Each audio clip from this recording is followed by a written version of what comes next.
नमस्कार, मैं हूं पुनीत पाठक और आप देख रहे हैं मध्य प्रदेश की बात। कोविड काल में मौत के आंकड़े पर बीजेपी सरकार के बाद संगठन भी कांग्रेस के निशाने पर आ गए और इसकी वजह बीजेपी संगठन का वो फैसला जिसके तहत पार्टी अब कोरोना काल में जान गंवाने वाले कार्यकर्ताओं के घर जाकर शोक संवेदना प्रकट करेगी। सरकारी आंकड़ों में दर्ज 8,000 मौतों में से 3,000 मौतें बीजेपी कार्यकर्ताओं की हुई। लिहाजा कांग्रेस अभी आरोप लगा रही है कि बीजेपी सरकारी मदद का लाभ आम जनता के बजाय अपने कार्यकर्ताओं को देना चाहती। अब सवाल ही उठता है, क्या मध्य प्रदेश में कोरोना काल में मौत के आंकड़ों में हेरफेर हुई? एक रिपोर्ट देखिए, फिर इस पर बात करेंगे।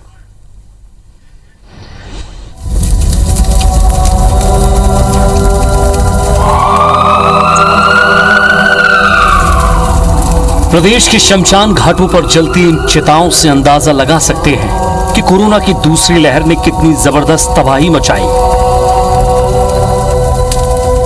अब इन्हीं चिताओं को लेकर प्रदेश का सियासी पारा चढ़ा हुआ है। सरकारी आंकड़ों के हिसाब से 8,000 से ज्यादा लोगों की कोरोना के कारण मौत हुई है, लेकिन आंकड़ों को लेकर कांग्रेस ने एक बार फिर राज्य सरकार के खिलाफ मोर्चा खोल दिया है। दरअसल बीजेपी की प्रदेश इकाई ने ऐलान किया है कि कोरोना काल में जान गंवाने वाले कार्यकर्ताओं या फिर उनके परिवार में किसी की भी मौत हुई है तो नेता घर पहुंचकर दुख प्रकट करेंगे। यह आंकड़ा 3,000 के करीब है, यानी सूबे में जो 8,000 मौतें हुई हैं उनमें से 3,000 सिर्फ बीजेपी कार्यकर्ता हैं या फिर उनके परिवार के लोग हैं। इन्हीं आंकड़ों पर कांग्रेस ने सवाल उठाए हैं और कहा है कि धीरे धीरे सरकार का झूठ सामने आ रहा है। 10 मार्च से लेके करीब मई के प्रथम सप्ताह तक 1,376 लोग केवल एक विधानसभा क्षेत्र लाहौर में मौत के काल में चले गए। तो स्वाभाविक है कि कोरोना की भी महामारी में भी लोगों की अधिक मौत हुई होगी।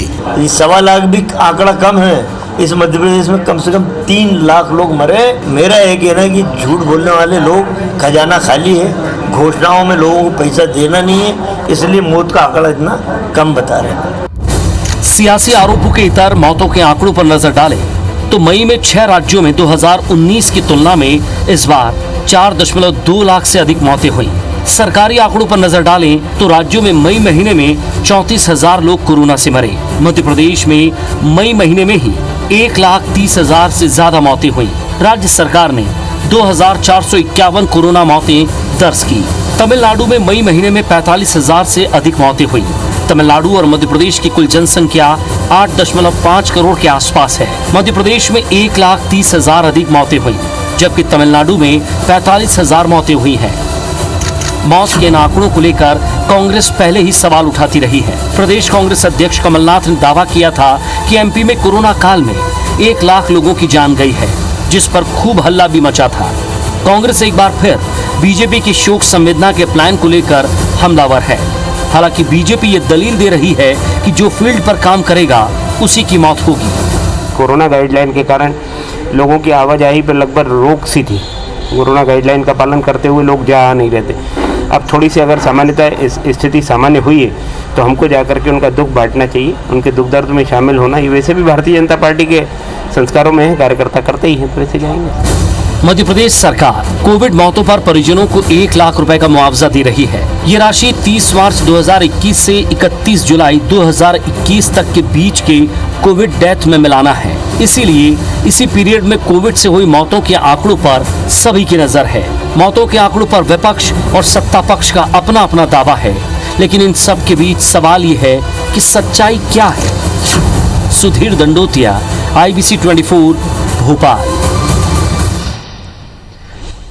बड़ी बात है कि कोविड काल में मौत के आंकड़े पर यह पहली बार बहस नहीं है। इस मंच पर ही हमने कई दफा इस मुद्दे पर बहस की है, दोनों पक्षों को सुना है, लेकिन अब की बार जो मुआवजा बंटना है उसके लिए सही आंकड़ों का होना बहुत जरूरी है।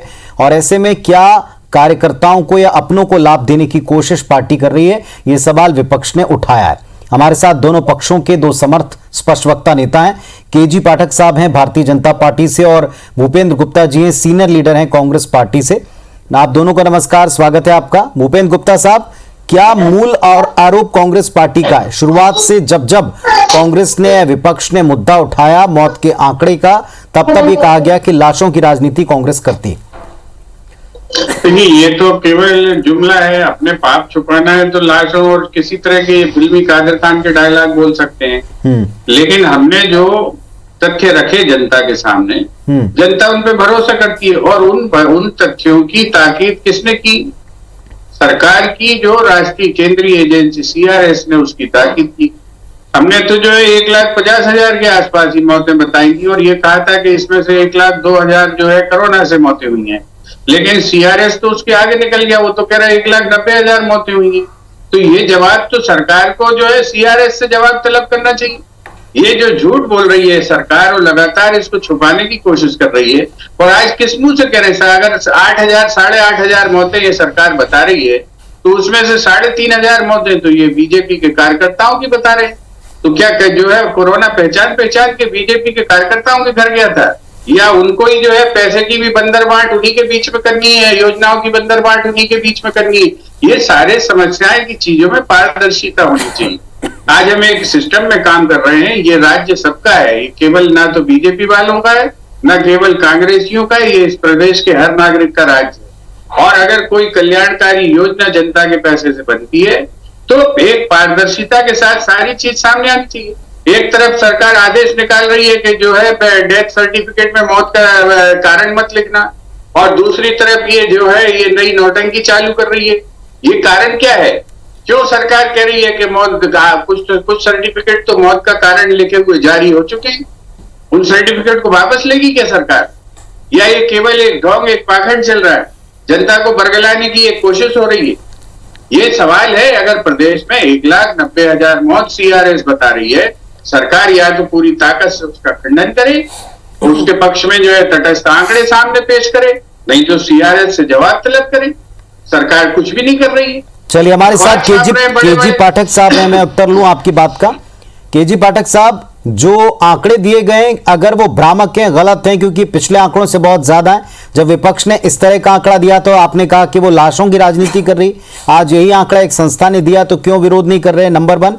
नंबर दूसरा, क्या बीजेपी कार्यकर्ताओं को लाभ पहुंचाना मकसद है कि इसमें ज्यादातर बीजेपी कार्यकर्ता गिनाए बताए जा रहे हैं? देखिए पुनीत जी, यहाँ पर बहुत स्पष्ट सी बात है कि मध्य प्रदेश की 7.5 करोड़ जनता का परिवार मध्य प्रदेश सरकार का परिवार है। हम कोई भेदभाव राजनीतिक आधार पर नहीं करने जा रहे हैं। मेरे मित्र भूपेंद्र गुप्ता जी यहाँ बैठे हैं। हम सबके एक साथी भाई कांग्रेस के प्रवक्ता दुर्गेश शर्मा जी का दुखद निधन इसी कोरोना की सेकंड वेव में कोरोना के कारण हुआ।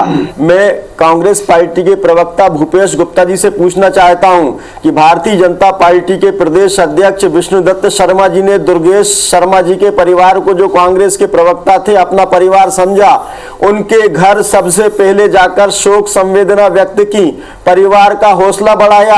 आपको तो लज्जा आनी चाहिए कि आज तक आपकी पार्टी के प्रदेश अध्यक्ष कमलनाथ जी अपनी ही पार्टी के प्रवक्ता के घर शोक संवेदना व्यक्त करने नहीं जा पाए। यही दो पार्टियों का अंतर है। मेरे मित्र भारतीय जनता पार्टी को नहीं समझ सकते। हमारे बूथ लेवल से लेके, मंडल से लेके, जिले से लेकर प्रदेश के पदाधिकारी, प्रदेश अध्यक्ष और मुख्यमंत्री जी जहां जहां भी संभव होगा वहां परिवारों के बीच जाएंगे। मध्य प्रदेश का एक भी परिवार जिसने कोरोना के कारण अपने परिजन को खोया है वह यह नहीं कह पाएगा कि भारतीय जनता पार्टी का कोई कार्यकर्ता हमारे बीच हमारा हालचाल पूछने के लिए नहीं आया। यही दोनों पार्टी की संवेदनशीलता और संवेदनहीनता का अंतर है। दूसरी बात, मेरे मित्र बहुत बड़ी बातें कर रहे हैं। मध्य प्रदेश देश में पहला राज्य बना, मध्य प्रदेश सरकार पहली सरकार बनी जिसके मुख्यमंत्री शिवराज सिंह चौहान जी ने कोरोना काल में अनाथ हुए बेटा बेटियों के परिवार को भी अपनाने का काम किया, संबल देने का काम किया और यह बोला कि अब इन परिवारों की देखरेख मध्य प्रदेश सरकार करेगी। शिक्षा से लेके, राशन से लेके, उनको जीवन यापन के लिए मुआवजा राशि से लेके आगे भविष्य की पढ़ाई तक की चिंता, रोजगार तक की चिंता मध्य प्रदेश सरकार उठाएगी। और नरेंद्र मोदी जी ने भी यही कहा कि उनको 23 साल के होने पर एक निश्चित राशि की FDR, राशन की व्यवस्था, पढ़ाई की व्यवस्था, सबकी चिंता, मुआवजे की व्यवस्था केंद्र सरकार करेगी। हम कोई भेदभाव करने नहीं जा रहे हैं। जहां तक लाशों की या मौतों की बात है जो कांग्रेस पार्टी बोलती चली आ रही है। मैं सिर्फ एक बात कांग्रेस पार्टी के प्रवक्ता और उनके प्रदेश अध्यक्ष जी से पूछना चाहता हूं, कांग्रेस ये क्यों समझती है कि जो कांग्रेस बोलेगी वही मध्य प्रदेश की जनता स्वीकार करेगी, जो कांग्रेस बोलेगी वही भारतीय जनता पार्टी को स्वीकार करना पड़ेगा। कांग्रेस पार्टी के नेताओं ने तो यही भी बोला था कि कोरोना वैक्सीन अभी कोई नहीं लगाए, अभी इसका समुचित ट्रायल नहीं हुआ है। चाहे दिग्विजय सिंह जी हो, चाहे इनके राष्ट्रीय अध्यक्ष जी हो, चाहे कमलनाथ जी हो, चाहे खुद भूपेंद्र गुप्ता जी हो, इन्होंने आपके चैनल पर, नेशनल मीडिया पे, ट्विटर पर, फेसबुक पर, सोशल मीडिया पर सब पर कोवैक्सीन और कोविशील्ड को भ्रामक बनाने का, लोगों के मन में शंका उत्पन्न करने का काम किया था। वो सारे बयान आपके न्यूज चैनल पे भी रिकॉर्डेड है। मैं समझता हूं कि आज इनको वो सुनाना चाहिए। ठीक है पाठक साहब, लेकिन आपने वो आंकड़े पर उत्तर नहीं दिया। आपने सारी बातों का उत्तर दिया, उस आंकड़े पर उत्तर नहीं दिया जिस संस्था के आंकड़े पर ये सवाल उठाए जा रहे हैं। आपको लगता है, सरकार को लगता है गलत है तो उसका खंडन करें, विरोध करें, और अगर लगता है सही आंकड़े हैं तो फिर विपक्ष पहले सही कह रहा था क्या? पूरी जी, सबसे बड़ी बात मैं मध्य प्रदेश सरकार और भारतीय जनता पार्टी की ओर से बोलना चाहता हूं कि मध्य प्रदेश के एक भी व्यक्ति की, एक भी नागरिक की, एक भी परिवार की अगर कोरोना के कारण जान गई है तो निश्चित मानिए जो सरकार द्वारा मध्य प्रदेश सरकार द्वारा, मैं बोल लूं भैया, भाई साहब मैं बोल लूं, मैंने आपको दीजिए, उसके बाद आप झूठ बोलते रहना। पहले मुझे मेरे समय पर देखिए मैंने अभी बोला था कांग्रेस पार्टी बोलती है कि हम उनकी हाँ में हाँ मिलाएं। आज हम हमारे यहाँ मत मिलाओ, सरकार जवाब दे रहा हूँ, मेरा जवाब सुनिए आप, मैं जवाब दे रहा हूँ मैं। अरे आप दुर्गेश शर्मा जी के घर आज तक क्यों नहीं पाए, उसका जवाब दो आप। आपके प्रवक्ता, चलिए उस बात का जवाब दूंगा पाठक जी, उस बात का जवाब दूंगा। एक मिनट पाठक जी, इस बात का जवाब दूंगा। आपने जो बात कही मैं उसका उत्तर जरूर लूंगा, लेकिन सीआरएस के जो आंकड़े, इस पर क्या आपका, पार्टी का, सरकार का कोई ठोस स्टैंड है? आपको लगता है वो आंकड़े ठीक हैं?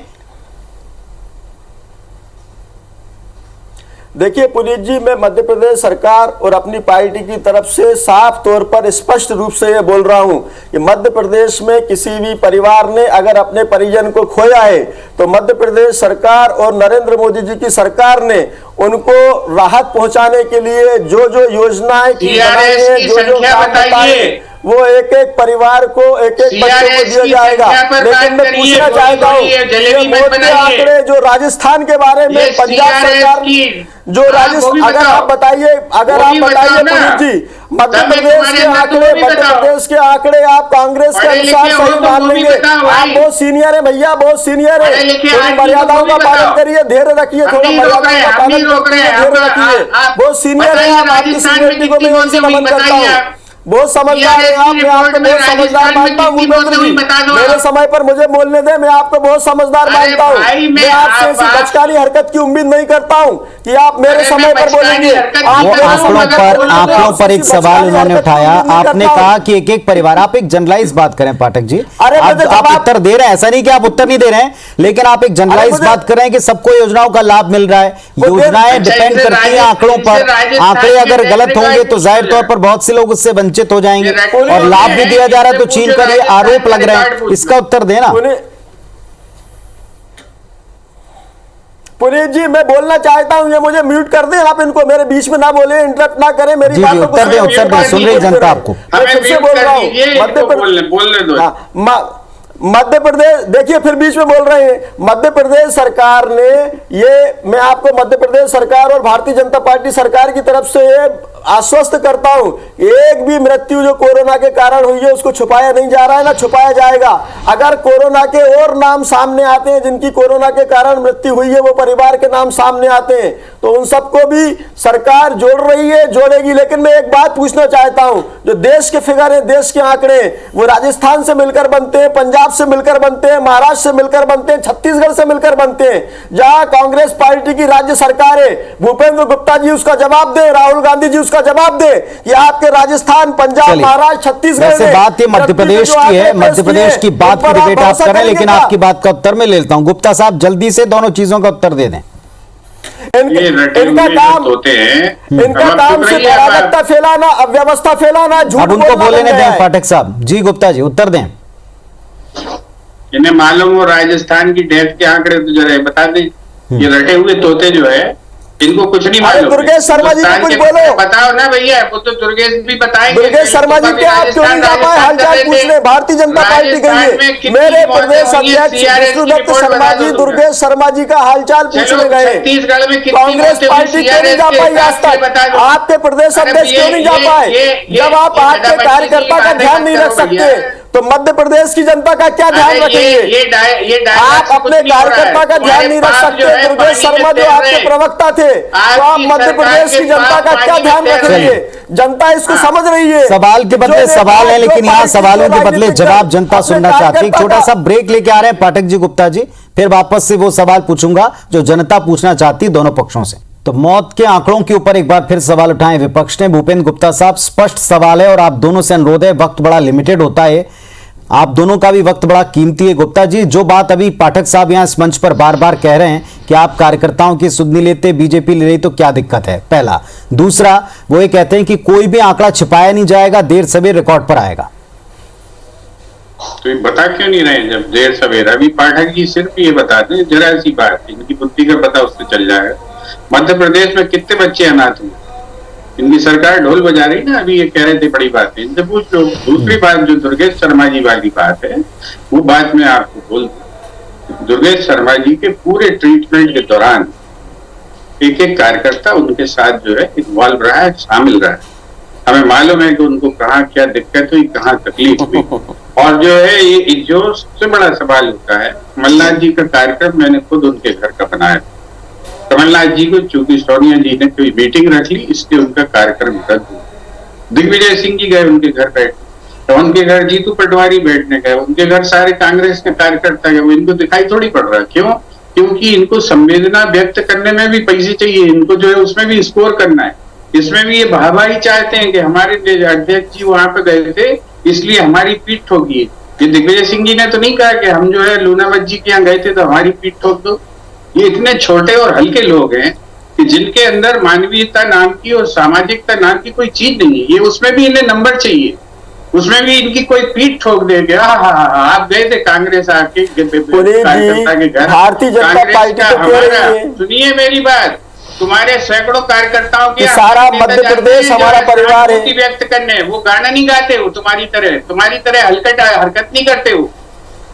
संवेदना व्यक्त करना जो है ये नंबर प्राप्त करने का उपकरण नहीं है। और आपसे अब मैंने एक सवाल पूछा, उसका जवाब दे दीजिए कि बताइए। एक सवाल जनता की तरफ से मैं पूछता हूं, केजी पाठक साहब, बच्चे अनाथ हुए हैं? सुनिए, एक सवाल है, आप भी बात जानते हैं पाठक जी, किसी भी योजना के लिए आपको लाभ देने के लिए एक आंकड़ा तो चाहिए होगा, वो आंकड़ा ऑथेंटिक होना चाहिए, तभी आपका मकसद योजना का कामयाब होगा। अब आंकड़े को लेकर अगर सवाल है, आप कह रहे हैं कि कोई भी छूटेगा नहीं, लेकिन एक संस्था जो प्रमाणीकृत है और राष्ट्रीय स्तर के ऊपर आंकड़े देती है, वो अगर कोई आंकड़ा दे रही है और विपक्ष के आंकड़े से आगे चला गया जिसको आप पहले झूठा बताते थे, तो उत्तर तो बनता है इस पर, एक स्टेटमेंट तो आना चाहिए इस पर।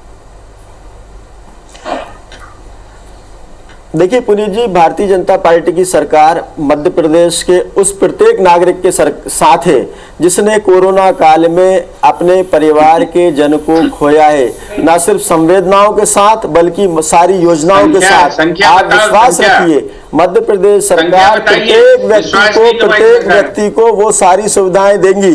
मैं जवाब दे रहा हूं कि राजस्थान मध्य प्रदेश से ज्यादा विभीषिका से पीड़ित रहा कोरोना की। राजस्थान में मौत का आंकड़ा ये 8,914 बता रहे हैं। इनको शर्म आनी चाहिए, यहाँ बैठ के झूठ बोल रहे हैं क्या? राजस्थान में सच बोल रहे हैं। राजस्थान में 8,917 जो 5 स्थानों पर था कोरोना महामारी में, और मध्य प्रदेश 17वें नंबर पर था। ये मध्य प्रदेश के आंकड़े को झूठ बता रहे हैं, जो 17वें नंबर था, और राजस्थान जो टॉप 5 राज्यों में था उसको सच बता रहे हैं। यही इनका दोगलापन है, यही इनका झूठापन है। इनको शर्म आनी चाहिए, लज्जा आनी चाहिए यहाँ बैठकर झूठ बोलते हुए। मैं तो मध्य प्रदेश सरकार की तरफ से, भारतीय जनता पार्टी सरकार की तरफ से मध्य प्रदेश की जनता को आश्वस्त करता हूँ कहते रहे, आप भी समझते हैं इस बात को, पूरे समय जो बात कहते रहे, आप जिस स्टेट से तुलना कर रहे हैं, आपकी बात अपनी जगह सही है। क्या कहते रहे पुनीत जी? लेकिन मध्य प्रदेश, सुनिए ना, आप मध्य प्रदेश को लेकर हम चर्चा कर रहे थे, उन्होंने एक सवाल आपसे पूछा, आपने उसका दूसरा सवाल पूछ दिया प्रदेश की जनता पुनीत जी इनकी क्या बात में स्पष्ट हाँ उत्तर मिला पाएगी? दूं? पुनीत जी इनकी बात में हाँ मिला दूं, जवाब विश्वास करेंगे क्या? नहीं, बिल्कुल पुनीत जी नहीं। आपसे ये उम्मीद नहीं है हमें। बिल्कुल नहीं, आप अपना जवाब रखिए, आप अपना उत्तर रखिए, आप अपना जवाब रखिए। बैठेंगे। चलिए, खैर फिलहाल कोई स्पष्ट, ये बात सच है कि आप इस सवाल का कोई जवाब नहीं मिला कि इस आंकड़े को लेकर क्या और किस तरह की राय जो कायम की जा रही विपक्ष के द्वारा, इस पर क्या सत्ता पक्ष का सही और सीधा सटीक उत्तर है, ये स्पष्ट नहीं हो पाया। बहुत शुक्रिया आप दोनों का आने के लिए, चर्चा में जुड़ने के लिए। धन्यवाद, नमस्कार।